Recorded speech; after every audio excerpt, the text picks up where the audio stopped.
અરે બહુ બેટા, આ શાકમાં થોડું મીઠું વધારે પડી ગયું લાગે છે. એવું છે મમ્મી?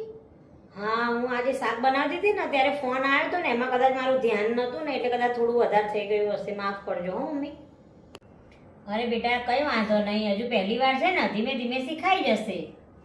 સારું હો મમ્મી. હા, એક્સ્ટ્રા કામ કરી કરીને થાકી ગયા છે તો લો, કેટલું કામ કર્યું યાર. બેટા આજે તો બહુ થાકી ગયો એવું લાગે છે નહીં?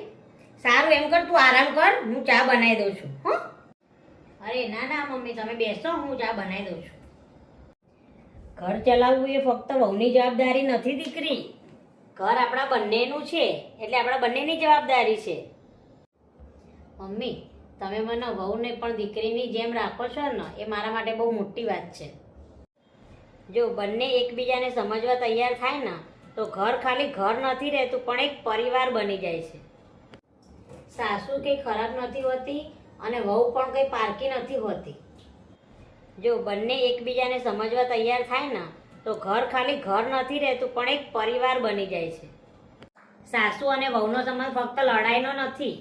તમારા પરિવારમાં પણ જો આવી સમજણ હોય ને તો આ વિડીયોને like, share, comment and follow કરવાનું ભૂલતા નહીં.